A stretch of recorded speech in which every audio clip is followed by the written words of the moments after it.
میں کہ میں اپنی سمجھ کے لحاظ سے ٹرانسلیشن کروں گا، سورس نہیں بنے گا وہ. تو اب لاؤ والے کہاں لاتے؟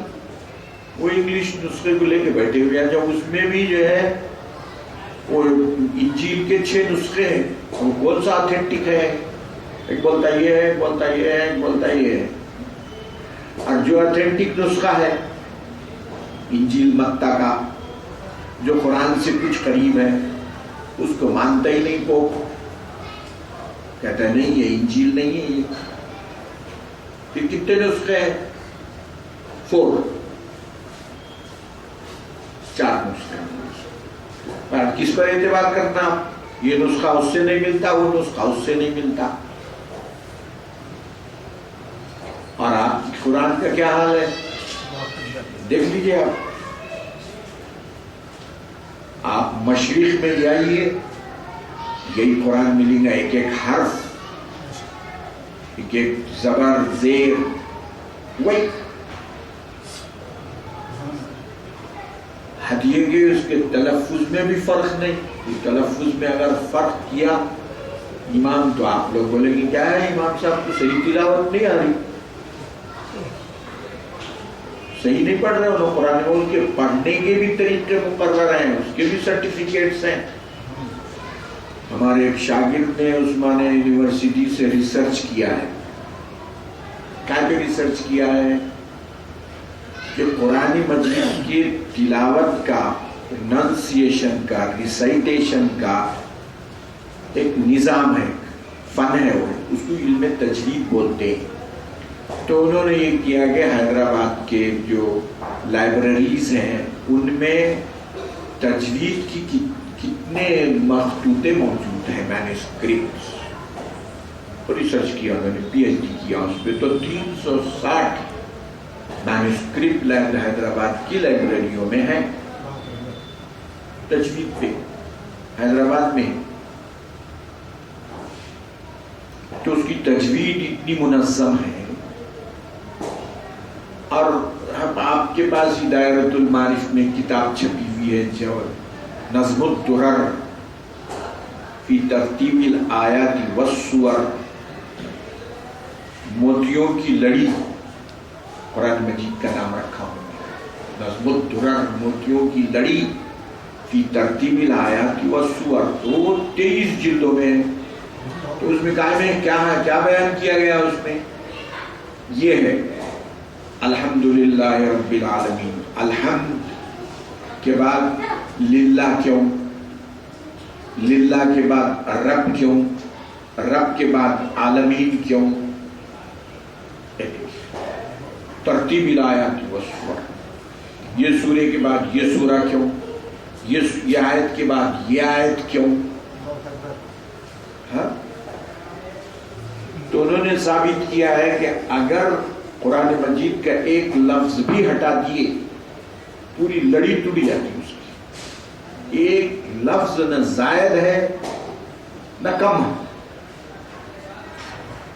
انہوں نے ثابت کیا. علامہ بقاعی دائرۃ المعارف میں اس پر مخطوطے پہ تحقیق ہوئی اور جناب چھپا ہوا ہے پورا عربی میں، دنیا میں پھیل گیا. اور مصر سے استنبول لائبریری سے وہ مخطوطہ لایا گیا، یہاں تحقیق ہو کے چھپ گیا. تو پورا عالم عرب جو ہے دائرۃ المعارف کو جانتا اس کی وجہ سے. اور کیا لکھتے ہیں وہ لوگ؟ تو بھی فی الہند. دائرۃ المعارف کی جو کتاب ہے اس کو لکھتے ہیں ہندوستان میں تباہ ہوا ہے. ہند بولے تو دائرہ، ان کے نزدیک یہ جو عرب عالم عرب کا آدمی علم والا آئے گا وہ دائرہ آئے گا. کیا؟ کیونکہ علمی کام ہے، وہ علم والوں کو اس کی قدر ہے. مصر کے علی طنطاوی جو شیخ الازہر، ازہر کے جو شیخ ہیں، شیخ الازہر کو وہاں پہ پریزیڈنٹ کے برابر رتبہ ہے. جو مرتبہ پریزیڈنٹ کا ہے وہی شیخ الازہر کا ہے. اتنا احترام ہے شب الاضحیٰ. وہ ہندوستان تشریف لائے تو انہوں نے وہاں راشٹرپتی بھون میں انہوں نے کہا کہ مجھے دائرۃ المعارف دیکھنا ہے.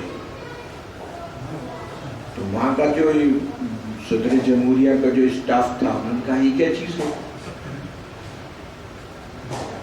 منسٹری آف ایجوکیشن کو انہوں نے فوراً ریفر کیا یہ کیا چیز ہے. یہ ایجوکیشن منسٹری نے ان کو بتایا کہ وہ حیدرآباد میں ایک ادارہ ہے عثمانیہ یونیورسٹی کیمپس میں, وہ یہاں پھر انہوں نے کہا کہ مجھے دیکھنا ہے. اب یہاں تو حکومت کے تحت ہے, اس کی بری حالت, نہ اس کو فنڈس ہیں نہ گرانٹس ہیں, پرانی عمارت پڑی ہوئی ہے, گورنمنٹ کبھی دیتی کبھی نہیں دیتی.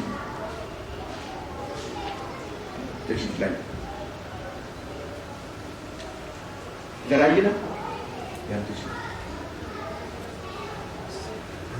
تو یہ حال ہے. اب جناب انہوں نے کہا کہ مجھے تو دیکھنا ہے وہ. اب جناب راتوں رات کرشنا کانت تھے اس وقت یہاں گورنر, راتوں رات دائرہ آئے. انہوں نے کہا کیا چیز ہے یہ.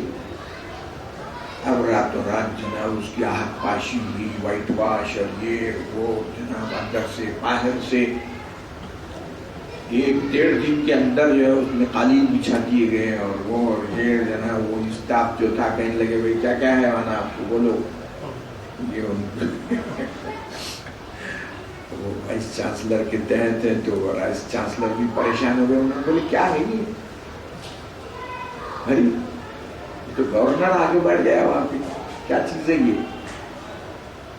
تو وائس چانسلر کو جب معلوم ہوا کہ انٹرنیشنل ریسرچ ریپیوٹیڈ انسٹیٹیوٹ ہے,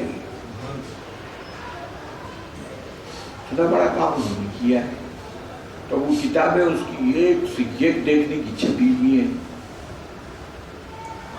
تو اب گورنمنٹ کوئی دیتی کوئی نہیں دیتی, کوئی روتے رہتی. اس سے پہلے وہ NTR صاحب تھے, انہوں نے تو ہاتھ جوڑ کے کہہ دیا تھا نہیں ہم سنسکرت کو نہیں دے رہے ہیں تو آپ عربی کہیں کو دیں گے, وہ عرب دنیا کو دے بولو. آپ بول دیا اس نے, مگر بعد میں پھر یہ اقلیتوں کے نام سے دیتے رہتے کچھ نہ کچھ. اس کو کبھی دیے کبھی نہیں دیے, کبھی فقط اعلان کر دیے لوگوں کو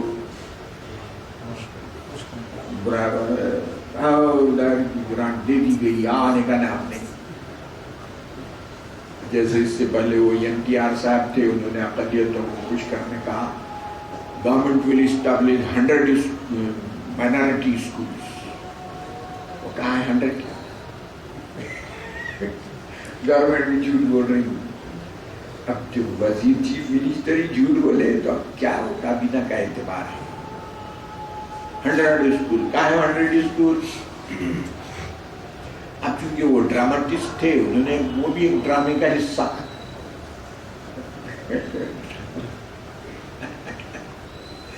بڑے تماشے کے دیکھیے آپ کے ہمارے قسمت. اللہ سبحانہ تعالیٰ جب ہم میں صلاحیت نہیں رہی تو ایسے لوگوں کو مسلط کر رہا ہے.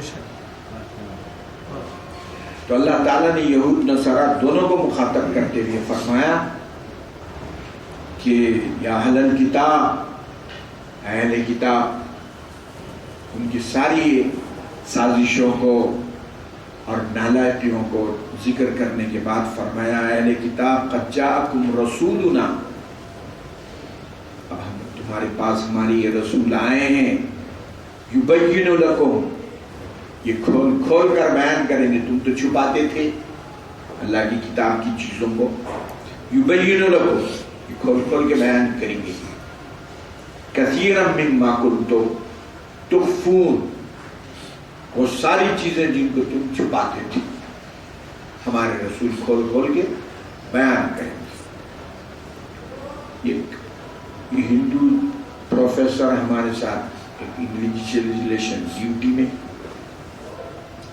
تو وقت بہت تھا تو میں نے کہا میڈم وہ ویدوت پڑھا گیا آپ نے, تو کیا کہہ رہی سنیے. No, they don't allow ladies to touch them. They don't allow ladies to touch them. Well, how you can, or like just like this it is going on.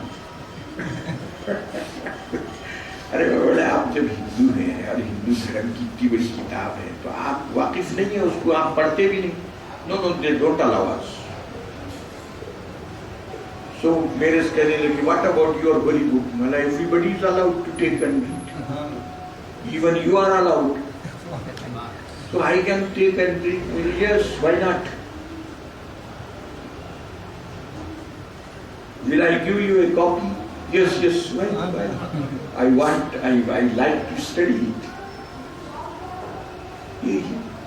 يبين لكم کھول کے بیان کرے گا. بلکہ حضور نے کیا فرمایا علماء کو کہ جو آدمی علم چھپائے گا حق کا تو اللہ لگام لگائے گا دوزخ میں، اس کو لگام لگائے گا آگ کی. بلغوا انی ولو آیا، حکم دیا کہ ایک بات بھی کیوں نہ ہو میری دوسروں تک پہنچا. وہ چھپاتے تھے، یہاں حکم یہ ہے کھول کے بیان کرو. اگر نہیں بیان کیا عالم کی ذمہ داری ہے، تھوڑی بیان کیا آپ نے. وَيَعْفُ عَنْ كَثِيرٍ، اور کئی چیزوں کو چھوڑتے تھے. قَدْ جَاءَكُم مِّنَ اللَّهِ نُورٌ وَكِتَابٌ مُّبِينٌ، اہل کتاب تمہارے پاس نور یعنی رسول اور کتاب مبین آ چکی ہے، صاف صاف بیان کرنے والی کتاب ہے. نکتے اکتوں کی ضرورت نہیں ہے. جو جتنے اہم مسائل ہیں صاف قرآن صاف بیان کرتا ہے، کوئی چیز نکتے سے ثابت نہیں ہوتی. تو ایک ہمارے مہدوی دوست ہیں، کہنے لگے 18 آیتوں میں جو ہے مہدوی امام مہدی کے بارے میں قرآن میں آئے. میں نے کہا کہاں ہے وہی 18 آیتیں؟ ہم کو نہیں دکھ رہی. وہ ہے بولے ہے. ارے بولا قرآن مجید کتاب مبین ہے. کسی چیز کو اگر امام مہدی کا عقیدہ اگر کفر کا اور اسلام کا فرق کرنے والا ہوتا تو قرآن مجید صاف بیان کر دیتا کہ فلاں سال فلاں دن فلاں شخص نام کے آئیں گے، ان کو ماننا نہیں تو تم کافر ہو جاؤ گے. ایسا آتا تھا کیونکہ قرآن کتاب مبین ہے، اس میں سے کھینچ تان کرنے کی ضرورت نہیں. مسائل کھول کے بیان کرتا ہے. نکات کی ہم کو ضرورت ہی نہیں ہے، واضح مسائل اس میں موجود ہے. یہ نقطہ اس سے نکلتا ہے، ضرورت نہیں ہے. واضح تعلیمات ہے. تو تمہارے پاس نور اور کتاب مبین آ چکا ہے. نور سے مراد رسول پاک صلی اللہ علیہ وسلم ہے اور کتاب مبین سے مراد قرآن.